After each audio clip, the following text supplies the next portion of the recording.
something I don't know what to do here.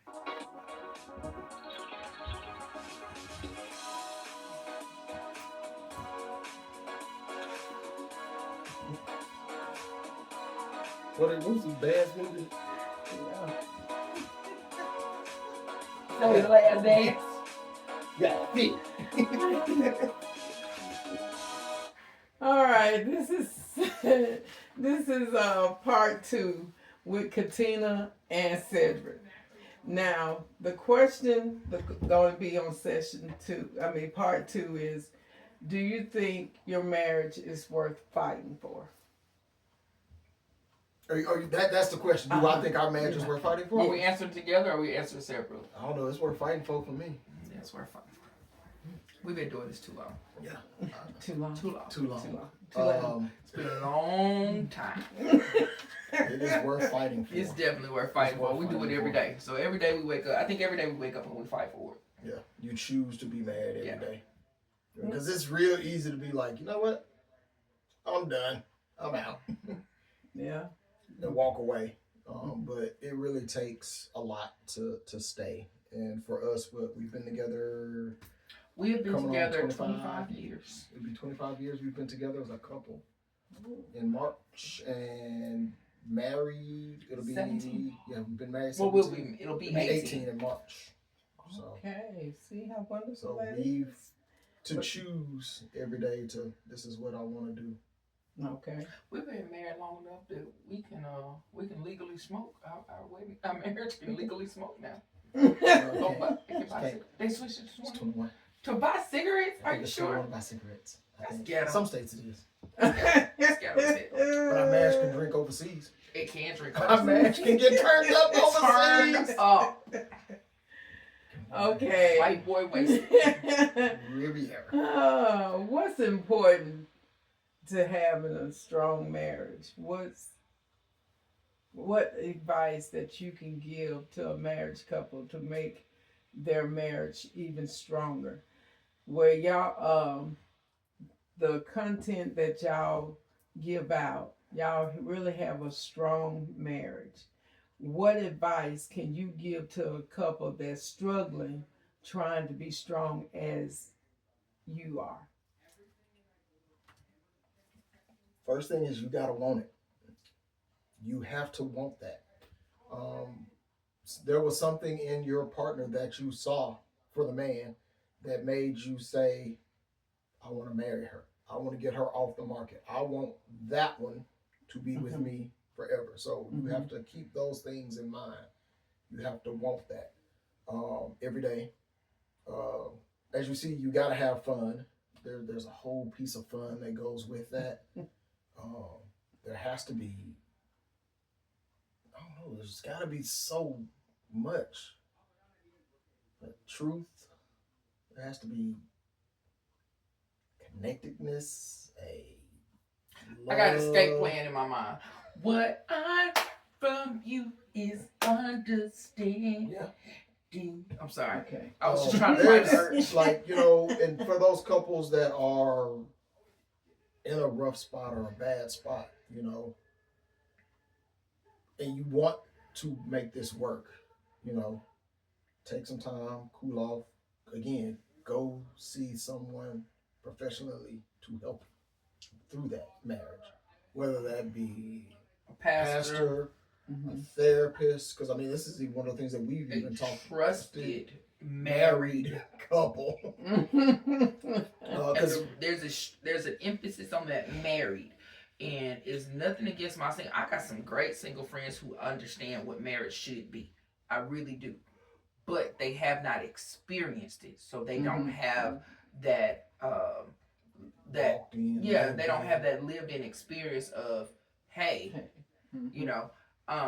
this is how we got through it. They don't, this is what I wish I would have done differently. This is what I would do if I had the chance to do it again. I think now, of course I was laughing about the understanding, but that really is one of the components. You have to have understanding. You have to give your spouse some grace. Just like you would expect grace from them to you, you have to give your spouse some grace. The other thing is don't fall in love with potential. Mm-hmm. I think a lot of people don't actually fall in love with their spouse. They fall in love with the idea of who their Of what spouse could be. could be. Mm-hmm. Okay. And Yeah. and that's not necessarily a bad thing as long as you don't let it rule how you see your spouse. Mm-hmm. Because one of the things about Cedric that I fell in love with is we were in college together at two different schools. And when we would get together, we would study and do our individual thing, but we did it together. Mm-hmm. And I loved watching him grow in that educational space. Yes. I saw that whatever he was going to do, he was going to do well in it. Mm-hmm. I saw his potential, but I fell in love with him. I didn't just fall in love with his potential, because at that time, what did you want to do? I don't even remember what you wanted to do when we were in college. I was a computer science major. Yeah, you were a computer science major. Well, when you were at Ole Miss, no, when you were at Ole Miss, I'd already changed. To like marketing? No, I'd already changed my major to business. Business. Yeah, So what was it that you wanted to do? Because it ain't what he do now. That's the whole point. What he wanted to do is not what he does now.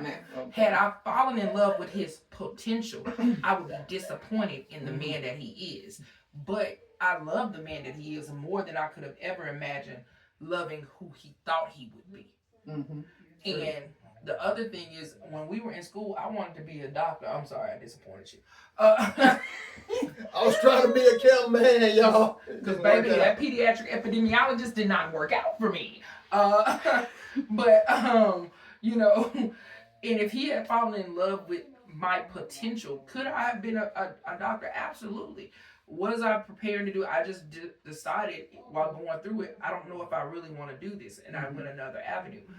Had that been his point of reference for who I was and what my worth was, and I'm successful in my field now, but I would not have lived up to what his idea of me should be. So I say that to say it's okay to respect the potential, to look at the potential, but I've learned from talking to my friends and other people that sometimes people fall in love with the potential, and then no matter where that person lands, if they don't land in what that potential was, then they devalue them as a human, and it causes a big rift. So I think acceptance of who your spouse is, the knowledge of we're both going to change over time, and at the baseline, I love who you are. Is a big True that. Now, what do you think about when you meet a person, the woman is in God, trusting in God and going to church and putting God first, and you meet a man that not quite into it, but he can get into it. So what do you think about that? Putting God into your marriage. You want me to go first? Yeah, no, yeah, go ahead, go for it. Because she started with the woman's and is following God and seeking Him and all that good stuff. So, and she meets this dude that goes to church every now and then. He has a relationship-ish situation, but shoot. Go ahead. Shoot. I said it earlier. God needs to be first. So, in my humble opinion, go for it. If you are a woman of God, you believe in God, you're a follower of God. Your spouse, your relationship, your person should not compromise your relationship and your obedience to God. Now, you interested in him? Oh, he's cute. I like what he looks like. Pray for him. Pray for him. Pray for him. But do not step into that relationship or step into a relationship with him trying to change him. Yeah. His walk with God is his walk with God. If that is the man that God wants you to have, he will bring him to him. Yes. So that he will be right with him so that you guys can be right together. And I think that a lot of times we think we can change folks. No. Because for me, there was a couple of deal breakers for me. And I'm said you finna laugh because he has heard all of these. Number one. Spoiler alert, I checked all the boxes. Number one. It's just a couple of them. Number one, you gotta be with God. You gotta be. It is what it is. I'm rocking with God because God's rocking with me. Mm-hmm. Okay? True. And if you're not rocking with him, we can't talk about it. You know? That's Hey. Tina's phone. Oh, okay. Yeah. I'm So like, you ain't living your life right. You got scared. no, I looked to see what it was doing. Okay. But you the thing is that if you're not with God, we can't be together. Sure. Because my relationship with God is just that. It's a relationship. He is first. It is what it is. The second thing was if I can't see myself dealing with you for the rest of my life, we can't have sex. We just can't. And I know what, but this is important. This is important, Okay. right? Yep. And Cedric was like, what? I was like, because there's always a possibility of a child. And I'm going to have to deal with you for the rest of my life regarding that child. Right. So why those two things pop up is because those were deal breakers. You have to have deal breakers Yes. Sure do. when you start dating people. Mm-hmm. And I think women compromise deal breakers. He can change. I can change him. No, you can't, sis. You can't change him. No, you never can change People a are man. People who they change. show You can't who change a they are. person. They gonna change when they want to change. And ain't no amount of crying, ain't no amount of wifeying and being the wife. Bartering, if you just do this, then I'll do that. No. There was a point in our relationship where I told him, he said something, we were going through something, and I said, I made my choice. This is where I want to be. Now it's your time to make your choice. Is this where you want to be? Because if you walk away, yeah, it'll hurt, but I'm going to be fine. Mm-hmm. I'm going to be good. Mm-hmm. But what I'm not going to be is second place. And what I'm not going to be is the someday chick. And here's what the someday chick is. Someday I want a girl just like you. Someday I want to have a relationship with somebody like you. Someday I want somebody to be the mother of my child who has these attributes. The someday chick gag is someday never comes. Mm-hmm. If you are the someday chick, the thing right after is like you. It's not you. You're not that person. I want somebody who has these attributes, but that person is not you. And I refuse to be a someday chick. Watch too many people. Someday chick. Ooh, I'm gonna have to use that. Someday chick. Okay, y'all got that someday chick. Okay. Where were we at? Oh, where were we at? Oh, yes, with the how you These were unequally yoked people. in church. Yes. I think that relationship can work if that individual who is not as close to God as the other person is trying to grow their relationship with God. If that individual is happy where they are at and they just like, look, you're going to catch me at church on Easter, Thanksgiving, and Christmas, and that is all, and the other person is, no, I am on fire and fully devoted and all in for Christ, that relationship won't work. But if that Easter, Thanksgiving, and Christmas Christian is trying to become more than that, and the other person sees that, okay, oh man, they went, instead of going none this month, they went twice. Right? Ooh, they've been going twice a month consistently for 6 months. Yeah.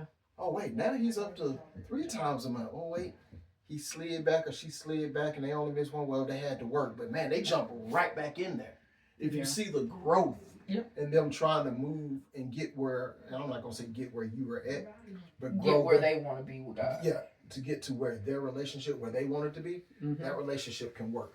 But if it's a person that, look, I am on fire for the Lord, and your partner is, I don't really care about church one way or the other, that will always cause a rift, that will always cause strife, that will always cause a point of conflict. Mm-hmm. Because you're going to be saying, hey, this is too big for us. To use one of my friends, one of my great friends' words last night, this is too big for our hands. This needs God's hands. We can't hold this problem. Right?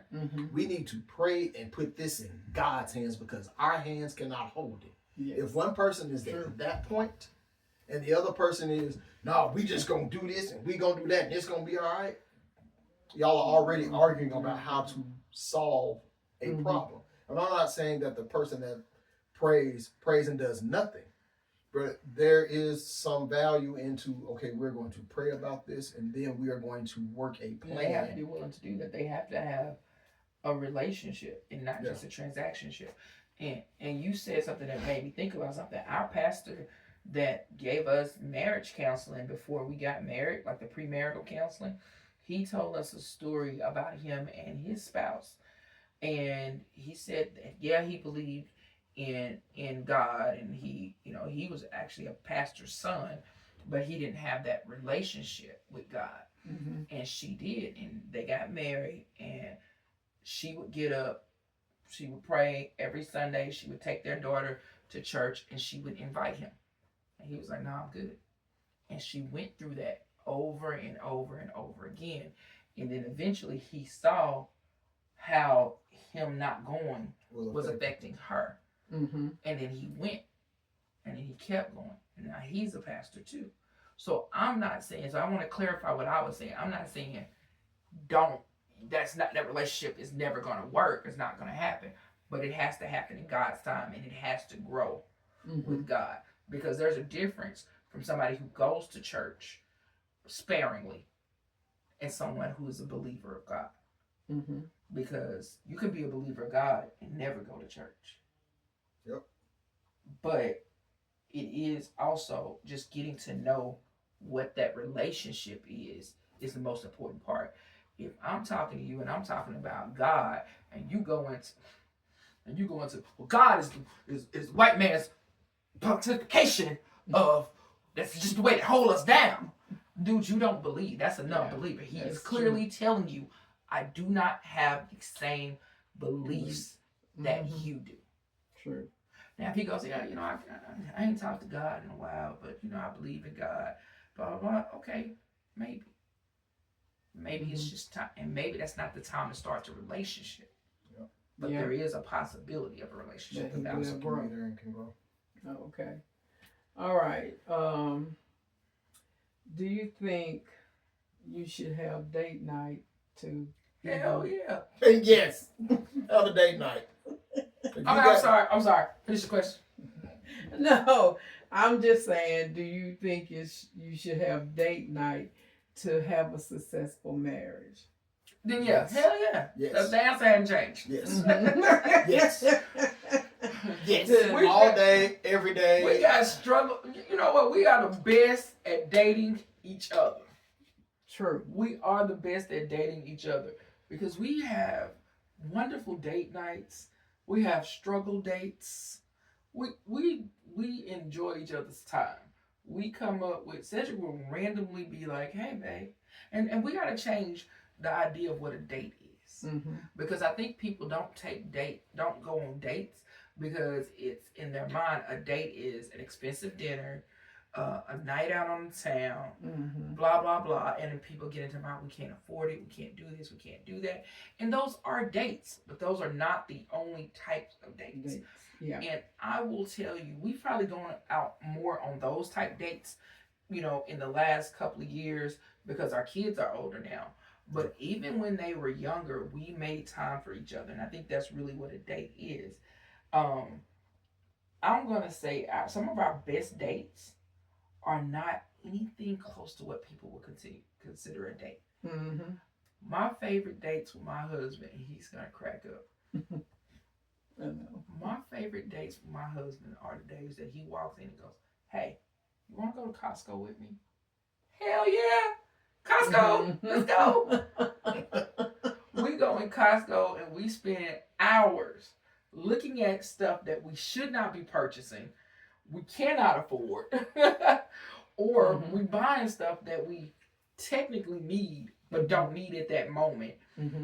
Or we don't buy anything at all. We going around tasting samples and then go to the little food court area and get a freaking hot dog, some soda, a slice of pizza, and sit there and laugh and talk about the people around us because we are people watchers and we crack jokes and we give backgrounds. We create backstories for people that we see in for public. complete strangers. We voice out their characters and everything with each other.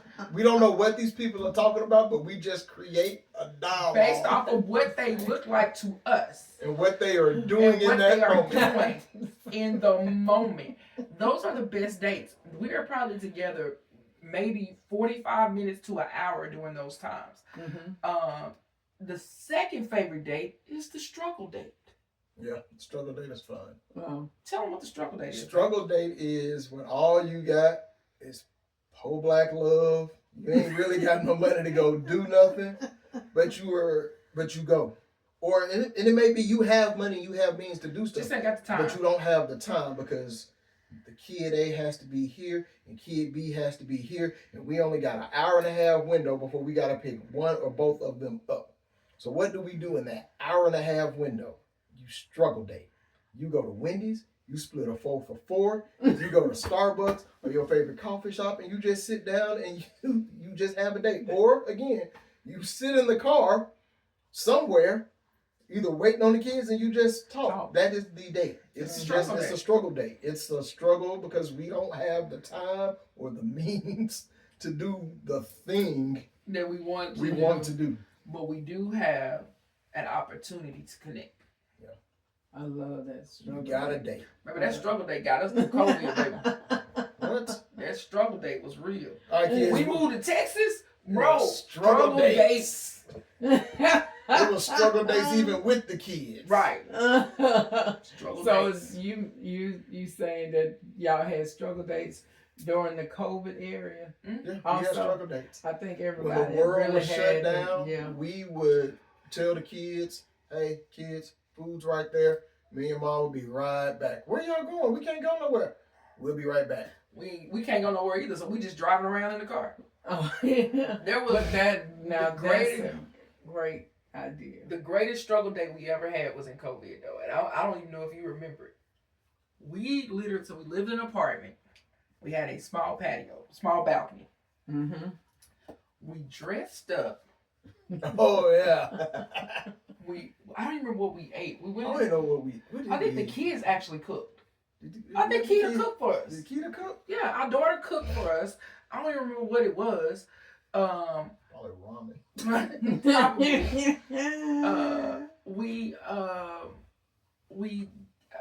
I don't think we had wine. I think we took out our wine glasses and poured like juice in the wine glasses. And we dressed up and we sat on our patio, on our balcony, and we ate dinner together with the door closed, which by the way is see-through. It's just, it's a balcony, so it's the little glass door that goes out to the balcony. I think Keita put her little speaker out there, her little portable speaker, played some music, and we just sat out there, talked, and ate. And it was really cool because the kids were really into it. And it's always good to show your children what healthy love looks like. And when I say we got dressed up, baby, we was shocked. Understand? It looked like we was going out to a 5-star fine dining experience. But you to did. sit on the balcony. Baby, that struggle be real. Find a date now. Yeah, find you a struggle date. As you talked about, it's important for a couple to talk about their differences and put God first in their relationship. In that sentence, can you tell a marriage couple how to have a successful marriage in talking out their differences if they have a problem arrive in their relationship? Such as maybe one goes and drives the car and drives all the gas out, and then by the time the other one gets in, they're furious because no gas in there. How can they deal with that? What advice can you give to that couple that's going through um, a situation where the person runs the gas out the car, don't pay any bills, and That is crazy work, sir. paying bills. You know, what advice can you give to a married woman that's going through all this with their husband? What advice can you give to that woman that's struggling, that doesn't have that passion as you guys do, that work things out? What can you give advice to that person? From on my side of the fence here on this, you got to talk to them.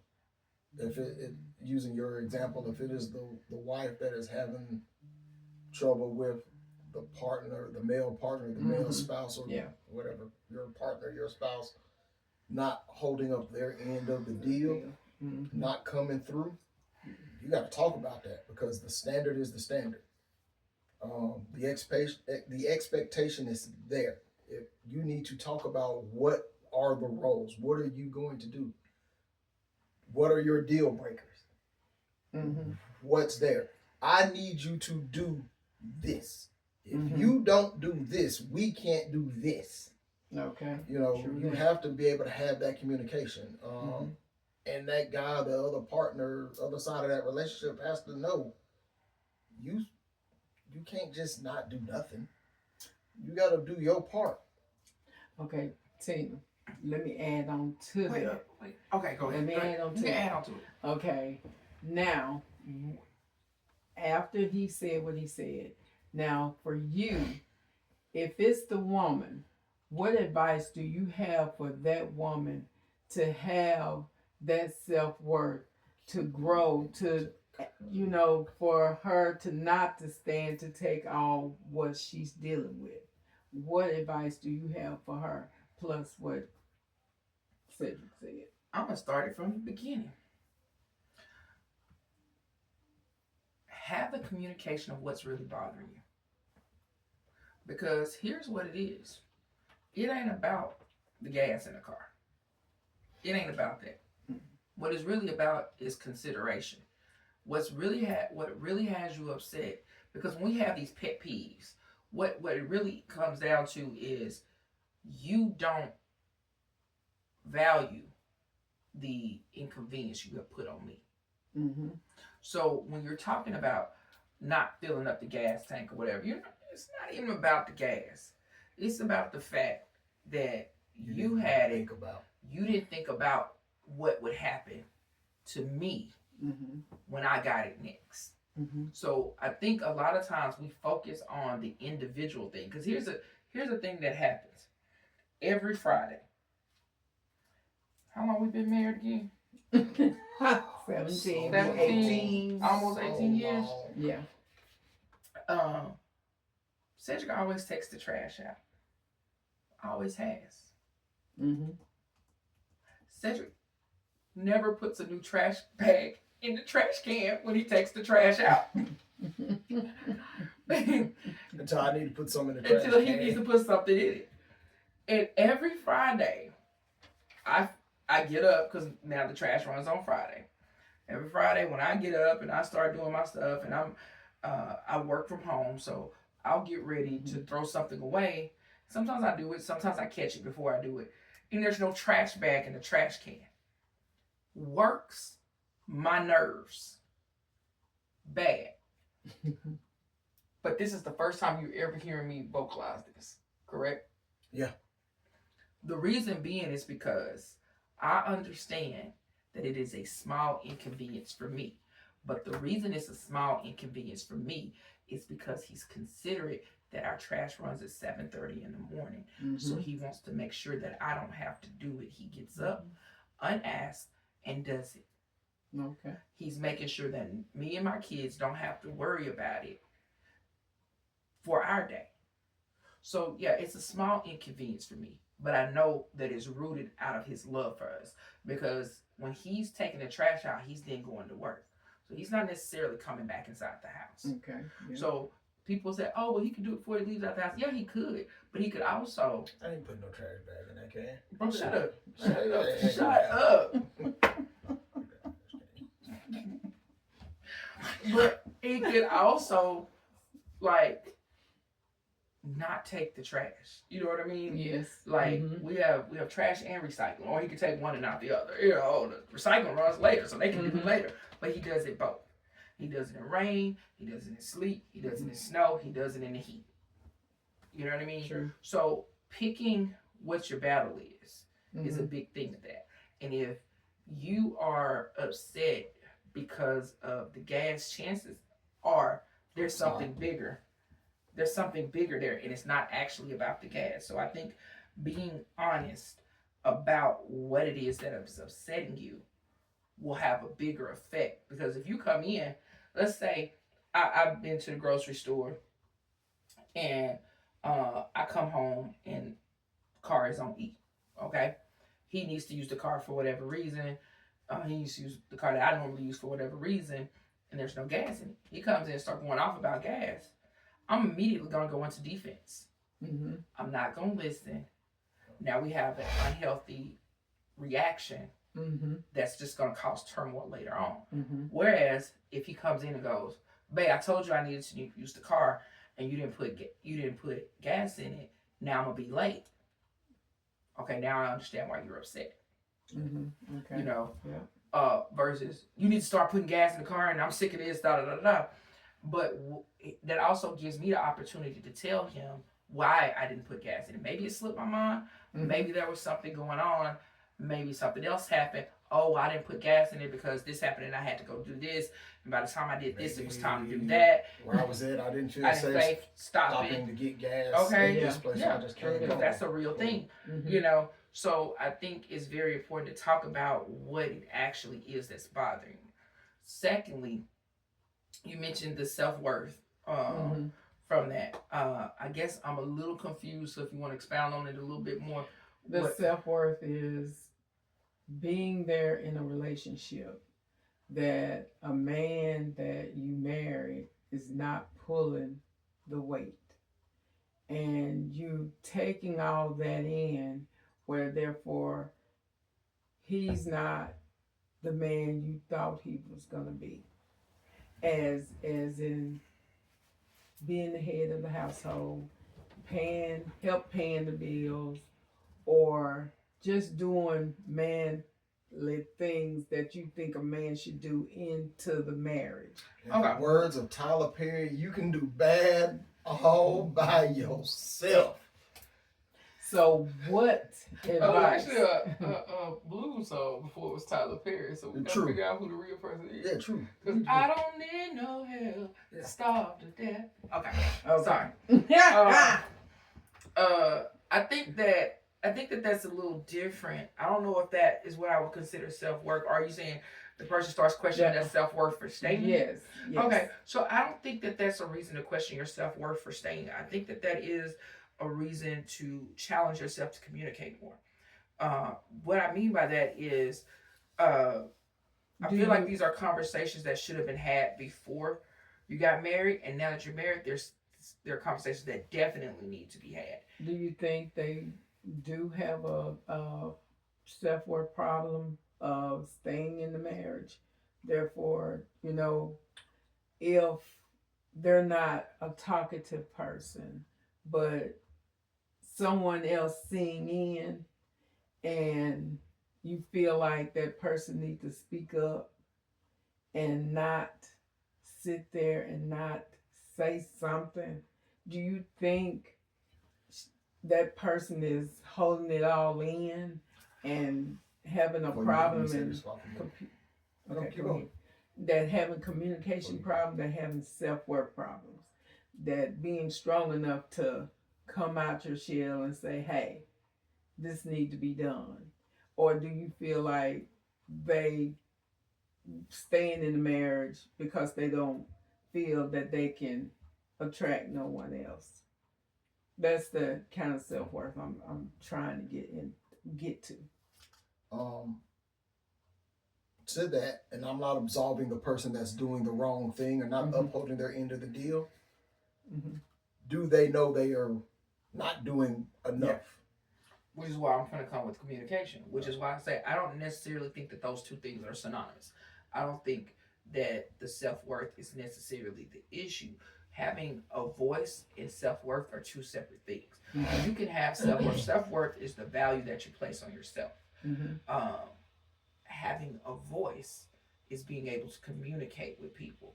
And I think that some people have issues with self-worth and some people have issues with finding their voice.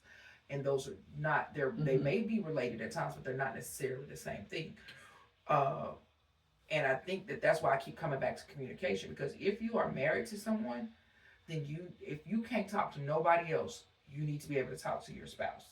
Also, that, my bad, keep going. No, go ahead. I would say communicating isn't just saying the thing. Yeah. There needs to be some action to go along with this thing. You can't just say, hey, I'm mad because you didn't put gas in the car and you walk away. That's not communicating. Right. That's just talking. And a lot of times people talk, but are they actually communicating? It's easy to talk. You can talk all day, every day till you blue in the face, but to communicate takes almost full. It doesn't take almost full engagement. It takes full engagement. You know, you need your eyes if you're able to see. You need your ears. You need to be open to see the body language of what the person is telling you. So you know that has to be there. All right, sorry. All right, so before I start really interrupted. Yeah. But yeah, so when I say that, I say so that self-worth is how you value yourself, and then your voice is how you express yourself.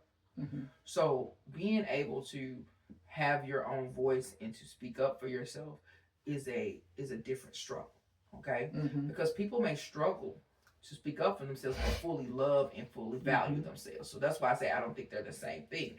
But that being said, if you have these ideas of what your roles should be in the marriage, that needs to be communicated. And I don't mean, hey, you know, it'd be nice if you did this. No, I expect you to do this. When I got married, this is what I expected. What were you expecting?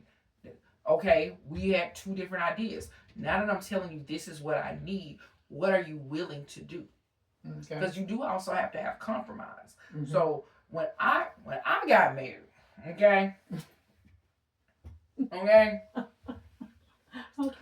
I expected. This gonna be a part 3, ain't it? I expected. No, I'm just playing. No, but you know, let's say when I got married, I expected. You know, I don't even know what it is, but because I always was kind of like, hey, this is what I want. You know what I mean? But Tina had no problem finding her voice. I don't have a problem. I've been talking my whole life. Sometimes her voice is there a lot. It is there a lot, but you always clearly know. Yes, what it is that I want, what I need. I can never say you were not told how I felt or how this action or how this made me feel. I can never say that. And there was a period in time where I literally stopped talking because I was like, maybe I'm talking too much. And it was a while, no, for real, because I felt like it was falling on deaf ears. And I was like, you know, maybe I'm going to be softer. I'm going to try to do this. I'm going to try to do that. And I prayed about it, and I'll never forget it. I was teaching a vacation Bible school class at church, and we were having a discussion. And I heard, like, during that, you know, God talks to you in different ways. And when we were going through something, I heard God say, I never told you to stop speaking. And I was like, you're right. You didn't. But he was telling me to speak differently, to do it a different way. So I think that if a woman or anybody really is in that role, in that position where they're not getting out of the relationship what it is that they need, then they have decisions to make. One, try to work it out, talk it out. I think that's always the best decision. Number 2, leave. That's the hardest one. Yeah. Now, do I think you should leave first? No, absolutely not. You got to try. You don't know what a person is willing to do or capable to do. Again, like Cedric said, they may not even realize that it may be something that never crossed their mind.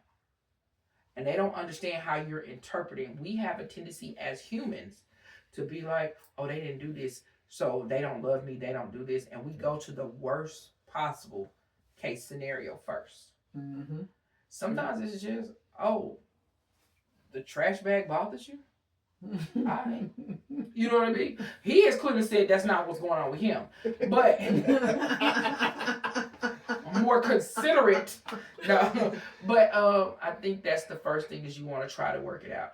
Now, where the self-worth comes in is if this person has clearly told you they are not willing to. And when I say told you, that's by, like I said, through action or whatever. Because I can tell you all day, I love you. But if my actions show something else, then that is where you have to have that hard conversation with yourself and make a decision on what's the next move. I mentioned earlier, I told him, hey, I made my choice. This is where I want to be. Is this where you want to be? And if he had told me no, I'd have said, all right, cool. And I'd have kept moving. You cannot make somebody love you. Yeah. You cannot force somebody to love you. That's where that self-worth piece comes in. Now, do I value myself more than I value them? And the answer to that for me is always yes. Because at the end of the day, I have me. You know what I mean? Like, I am responsible for me. True. And I love Cedric dearly. Yeah, you do. But if it comes down to me or him, I am going to choose me. Okay. All right. Well. So you just gonna let me die? Who said you was dying? Golly, you said if it come down to me and you just gonna let me fall off the cliff? That is wild, bro. You think you know a person? So in your mind, there is a scenario where one of us has to fall off the cliff. I don't know. Maybe. Who knows? I expect Zombie apocalypse. I expect you to choose you. I expect you to choose you. If a boat come through and you like, First of all, okay, you Cedric jump on the boat and say, well, you told me to choose me. In a zombie apocalypse, you should definitely choose you because I'm not gonna make it. Yeah, you already told me. I'm not gonna make it. Yeah, you did. I'm going to die. You already told me to go ahead. Bro, Just I don't have the emotional bandwidth to we gonna have a part 3. I don't have the emotional bandwidth to be thinking about, oh, is there a zombie around? Bro, just kill me. I'm done. Tap out. Choose you. Okay. Now let's be clear. I would take a bullet for this man. Okay. All right. It would go down. But when I say choose me, I mean like help. And here's what's your crazy. Emotional help yourself. And I'd be like, don't you take that bullet for me? But you can take one for me. Yeah, I'll take it for you, but don't you take the bullet for me? Why? Because I don't want him to take a bullet for me, but I know he would. Yeah. Nobody wants to think about their spouse sacrifice for them. We're always willing to sacrifice for our spouse. Yeah. You know, it's funny. That was one of the conversations we had when you were pregnant with Keita. Oh, yeah. Like, it was an argument. Like, I had both of my pregnancies were high risk. And Tina was like, look, if it is me or the child, you take the child. And I was like, no, I'm not taking the child. This fool said, I don't know her. Not that I did not love the child and the baby that we created together. But if the option is, Cedric, we can only save your wife or your baby, I am going to 100%. I was like, Tina, you just going to be mad at me? Because guess what? You're going to be walking up. I told her, I'm like, I'm not even going to be torn with the decision. It's not going to be a hard decision. I am going to go save my wife. Okay, that's true. True that. Well, he cracked me up today. He said, I don't know her. Right, kid? What? Okay. Kid may not even like me. Part 3, but it's going to be about 2 minutes. Okay. All right. this is the end of part 2, because part 2 was a little long there, but hey, we gonna have a little short part. You wanted this. You asked for this. I did, and they are wonderful. So we're gonna come back with part 3. So hit that subscribe button down below. Thank you. Like and subscribe. Every time we start. Girl on the wall dance. Every time we start. I'm checking on. See where we at. Oh, you should have won. We should have. Because David went back and did something too.